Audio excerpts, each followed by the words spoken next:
nama saya Malika Falasafi Yasmin dari kelas 4C akan menceritakan tentang dinasti Abbasiyah. Berdirinya dinasti Abbasiyah berawal sejak rapuhnya kekuasaan Bani Umayyah yang berujung pada keruntuhan dinasti Umayyah di Damaskus.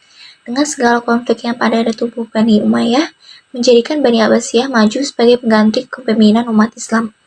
Wajah revolusi kepemimpinan Abbasiyah terhadap Umayyah banyak mendapatkan simpati dari masyarakat, terutama dari kalangan Syiah. Dukungan itu hadir disebabkan janji untuk menegakkan kembali keadilan yang seperti diperhatikan oleh Khulafaur Rasyidin. Nama dinasti Abbasiyah diambil dari nama salah seorang paman Nabi Muhammad yang bernama Al-Abbas ibnu Abdul Al-Muttalib ibnu Hisham. Dinasti ini didirikan oleh Abdullah Al-Shafa ibnu Muhammad ibnu Ali ibnu Abdullah ibnu Al-Abbas. Bani Abbasiyah merasa lebih berhak dari Bani Umayyah atas khalifahan Islam, sebab mereka adalah cabang dari Bani Hashim, yang secara garis keturunan lebih dekat dengan Nabi. Menurut mereka, Bani Umayyah menguasai bangku khalifahan Islam secara paksa, dengan melalui tragedi Perang Siffin. Oleh karena itu, untuk mendirikan dinasti Abbasiyah, mereka mengadakan gerakan yang luar biasa melakukan pemberontakan terhadap dinasti Umayyah. Kekuasaan Bani Abbasiyah berlangsung selama 5 abad, sejak tahun 750 sampai 1258 Masehi, melanjutkan kekuasaan Bani Umayyah.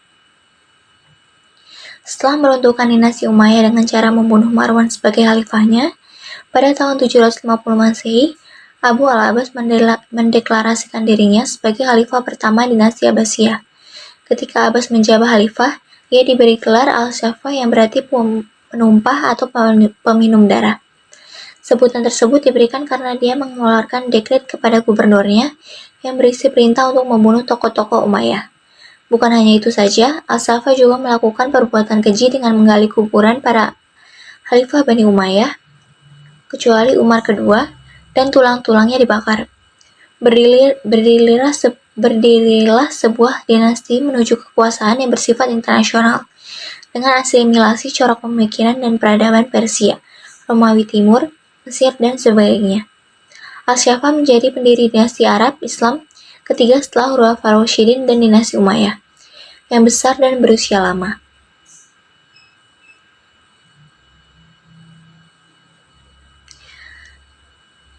Abbasiyah sebagai pusat peradaban dan pendidikan. Kota Baghdad didirikan oleh Khalifah Abbasiyah kedua, Al-Mansur, pada tahun 762 Masehi. Setelah mencari-cari daerah yang strategis untuk ibu kotanya, pilihan jatuh pada daerah yang sekarang dinamakan Baghdad, terletak di pinggir sungai Tigris. Al-Mansur yang cermat dan teliti dalam masalah lokasi yang akan dijadikan ibu kota, ia menugaskan beberapa orang ahli untuk meneliti dan mempelajari lokasi. Bahkan ada beberapa orang di antara mereka yang diperintahkan tinggal beberapa hari di tempat itu pada setiap musim yang berbeda. Kemudian para ahli tersebut melaporkan kepadanya tentang keadaan udara, tanah, dan lingkungan.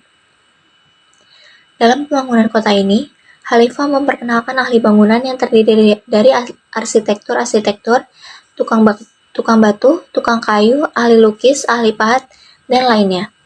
Mereka didatangkan dari Syria, Mosul, Basrah, dan Hufa yang berjumlah sekitar 100.000 orang. Kota ini berbentuk bundar. Di sekelilingnya dibangun dinding tembok yang besar dan tinggi. Di sebelah luar dinding tembok digali parit besar yang berfungsi sebagai saluran air dan sekaligus sebagai benteng. Ada 4 buah pintu gerbang di seputar kota ini. Disediakan untuk setiap orang yang ingin memasuki kota. Keempat pintu gerbang itu adalah Bab Al-Hufah terletak di barat daya, Bab Al-Syam di barat laut, Bab Al-Basrah di tenggara, dan Bab Al-Hushran di timur laut. Di antara masing-masing pintu gerbang ini dibangun 28 menara sebagai tempat pengawal negara yang bertugas mengawasi keadaan luar. Di setiap pintu gerbang dibangun suatu tempat peristirahatan yang dihiasi dengan ukiran-ukiran indah dan menyenangkan. Sejak awal berdirinya, kota ini sudah menjadi pusat peradaban dan kebangkitan ilmu pengetahuan dalam Islam. Sebab itulah, Philip Kahiti menyebutnya sebagai kota intelektual. Menurutnya, di antara kota-kota di dunia, Baghdad merupakan profesor masyarakat Islam. Al-Mansur memerintahkan penerjemahan buku ilmiah dan kesusastraan dari bahasa asing, India, Yunani, Bizantium, Persia, dan Syria. Para peminat ilmu dan kesusastraan segera berbondong-bondong datang ke kota ini. Setelah masa Al-Mansur, kota Baghdad menjadi lebih masyhur karena perannya sebagai pusat perkembangan peradaban dan kebudayaan Islam. Banyak para ilmuwan datang dari berbagai daerah untuk mendalami ilmu pengetahuan. Masa keemasan kota Baghdad terjadi pada zaman pemerintahan Khalifah Harun al-Rashid dan anaknya Al-Ma'mun. Dari kota inilah memancar sinar kebudayaan dan peradaban Islam ke seluruh dunia. Praktisi politik, supremasi ekonomi, dan aktivitas intelektual merupakan 3 keistimewaan kota ini. Kebesarannya tidak terjadi pada negeri Arab, tapi meliputi seluruh negeri Islam. Baghdad ketika itu menjadi pusat peradaban dan kebudayaan yang tertinggi di dunia. Ilmu pengetahuan dan sastra berkembang sangat pesat. Banyak buku filsafat yang sebelumnya dipandang sudah mati, dihidupkan kembali dengan diterjemahkan ke dalam bahasa Arab. Khalifah Al-Ma'mun memiliki perpustakaan yang dipenuhi dengan buku-buku ilmu pengetahuan. Perpustakaan itu adalah Bait Al-Hikmah. Bait Al-Hikmah merupakan perpustakaan yang juga berfungsi sebagai pusat perkembangan ilmu pengetahuan. Intuisi ini merupakan kelanjutan dari institusi serupa di masa Imperium Sasania Persia yang bernama Jundisapur Academy. Namun berbeda dari institusi pada masa Sasania yang hanya menyimpan puisi-puisi dan cerita-cerita untuk raja, pada masa Abbasiyah institusi ini perluas penggunaannya. Pada masa Harun al-Rashid, institusi bernama Khazanah al-Hikmah atau Khazanah Kebijaksanaan yang berfungsi sebagai perpustakaan dan pusat penelitian sejak 815 Masehi. Al-Ma'mun mengembangkan lembaga ini dan diubah namanya menjadi Bait Al-Hikmah. Pada masa Baitul Al-Hikmah yang dipergunakan secara lebih maju, yaitu sebagai tempat penyimpanan buku-buku kuno yang didapat dari Persia, Bizantium, dan bahkan Ethiopia dan India. Di institusi ini, Al-Ma'mun mempekerjakan Muhammad ibnu Musa al-Khawarizmi yang ahli di bidang aljabar dan astronomi. Direktur Perpustakaan Bait Al-Hikmah sendiri adalah seorang nasionalis Persia dan ahli Pahlavi, Sahal ibnu Harun. Di bawah kekuasaan Al-Ma'mun, Baitul Hikmah tidak hanya berfungsi sebagai perpustakaan, tetapi juga pusat kegiatan studi dan riset astronomi dan matematika. Sejak pertengahan abad ke-9, Bait Al-Hikmah dikuasai oleh satu mazhab penerjemah di bawah bimbingan Hunain ibnu Ishaq. Mereka menerjemahkan karya-karya ilmuwan dari Galen hingga karya-karya filsafat dan metafisika Aristoteles dan Plato. Di Baitul Hikmah juga terdapat observatorium dan astronomi untuk meneliti perbintangan.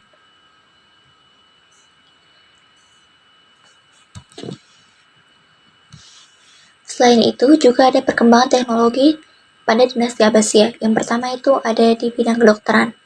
Khalifah Abu Ja'far al-Mansur saat sakit perut memanggil Ibnu Bakhtisyus sebagai kepala rumah sakit Jundisapur penganut Kristen Nestor. Pada masa Harun al-Rashid, Ibnu Baistu mahir ilmu jiwa dalam menentukan penyakit neotoris serta pengobatannya. Pada masa Al-Mutashim terkenal Yahya ibnu Maswawi sebagai dokter. Pada masa Abbasiyah bergantung pada dokter Irak, India, dan Yunani. Pada masa Khalifah Al-Wathiq terkenal dokter Ibnu Bakhtisyu, Ibnu Musawi, Mikhail, dan Hunain ibnu Ishaq. Khalifah Al-Wathiq meminta seorang dokter yang beragama Nasrani, Hunain ibnu Ishaq, menyusun sebuah buku yang menerangkan tentang perbedaan makanan, obat, laktase, taksonomi tubuh, racun, dan obat pelunturnya. Hunain menulis buku The Book of Physical Cases. Para dokter masa ini menerangkan tentang mulut dan gigi, jenis, jumlah, dan kegunaan masing-masing. Cohen al-Attar al-Yahudi atau ahli farmasi menyusun buku Sina'ah as-Saidalah yang secara rinci mengemukakan obat-obatan serta menjelaskan cara membuat obat yang diminum, ditelan, dan berbentuk serbuk dan tablet. Yang kedua, seni dan arsitektur. Seni dekor mengalami kemajuan pesat pada masa Abu Ja'far al-Mansur. Dekorasi kubah dari emas dan di atasnya terdapat patung yang bisa berputar jika tertiup angin. Al-Mansur suka beristirahat. Jika ingin melihat air, ia duduk di kubah pintu gerbang Khurasan. Bila ingin melihat kawasan sekitar Baghdad, ia duduk di pintu gerbang Syam. Jika ia melihat Al-Hur, ia duduk di pintu gerbang Basrah. Dan jika ingin melihat perkebunan dan pertanian, ia duduk di kubah pintu gerbang Kufah. Pada masa ini, istana-istana menjadi media penuakan lukisan dan dekorasi, baik di bagian dalam maupun luar. Dekorasi dan bahan gips ditutup oleh gorden berhiaskan lukisan khas Persia. Ciri dekorasi ini adalah dekorasi yang terbuat dari gips yang tertutup bawah bagian dinding-dinding istana, seperti ditemukan oleh para penggali runtuhan kota Samara. Gambar-gambar ditemukan oleh reruntuhan berupa bintang, burung, dan manusia yang sedang berburu atau perempuan yang sedang menari. Gaya Abbasiyah dalam seni dekor tekstil, benda-benda antik dari logam dan keramik serta kayu telah menyebar di negara Islam pada waktu itu, hingga sampai Mesir, Afrika, dan Iran. Dalam teknik terkenal Al-Hajjaj bin Al-Ta'ah yang membuat kaligrafi Masjid Raya Baghdad pada masa Abu Ja'far al-Mansur, bahkan Baghdad dijuluki sebagai menara ilmu dan pengetahuan. Sekian dari saya, kurang lebihnya mohon maaf. Wassalamualaikum warahmatullahi wabarakatuh.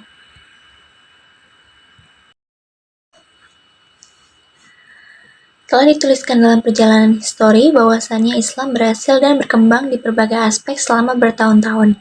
Bagaimanapun juga, Muslim juga pernah merasakan kesusahan dan keterbelakangan. Pemerintah Abbasiyah sebagai dinasti kedua setelah dinasti Umayyah, sepanjang seluruh eks-kurinya mengalami tahapan yang sama dengan Bani Umayyah, khususnya periode kelahiran, perbaikan, kebesaran, hingga memasuki fase-fase sulit hingga akibatnya runtuh dan jatuh. Degenerasi dan keruntuhan kekuasaan Abbasiyah yang merupakan benih dari kehancuran dunia Islam terjadi dengan siklus sebab akibat seperti yang dirasakan oleh dinasti-dinasti masa lalu.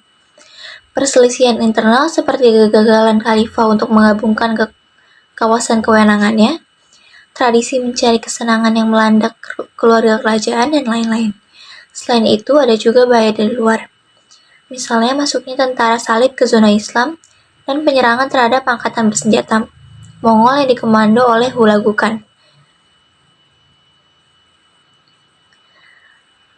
Faktor-faktor yang menyebabkan kemunduran dinasti Abbasiyah yaitu kebesaran dan gemerlap. Kebesaran dan gemerlapnya Baghdad sebagai pusat kekuasaan Abbasiyah seakan-akan hanyut oleh sungai Tigris. Setelah kota itu dibakar oleh angkatan bersenjata Mongol, semua pemukiman termasuk Istana Emas diratakan dengan tanah oleh tentara Mongol. Tidak hanya itu, angkatan bersenjata Mongol juga menghancurkan perpustakaan yang menjadi salah satu fasilitas penyimpanan informasi dan menghabiskan buku-buku itu di dalamnya. Pada tahun 1400 Masehi, kota itu juga diserang oleh pasukan Timur Lain. Pada tahun 1508 Masehi, kota itu diserang oleh pasukan Samawi. Ada beberapa aspek yang mengakibatkan stagnasi dan kemusnahan dinasti Abbasiyah. Yang pertama ada faktor internal. Seperti yang ditemukan dalam periodisasi Khalifah Abbasiyah, unsur-unsur penyebab stagnasi atau kemunduran tidak muncul secara tiba-tiba.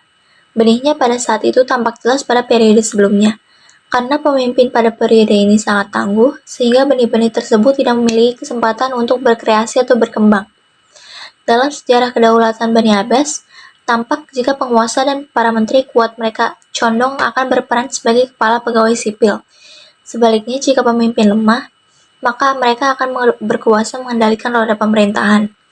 Hal ini yang mendasari runtuhnya kekuasaan Abbasiyah pada fase disintegrasi, yaitu lemah dan tidak berdayanya khalifah yang dipilih, sehingga tidak mampu mengontrol wilayah yang dipimpinnya dan berdampak munculnya perselisihan dalam lingkup politik. Politik pusat pemerintah telah berpindah ke wilayah-wilayah kecil. Dikarenakan berbeda di genggaman pemerintah yang lemah, akhirnya eksistensi kedaulatan pusat menjadi hilang perannya, sehingga khalifah sebatas lambang belaka saja.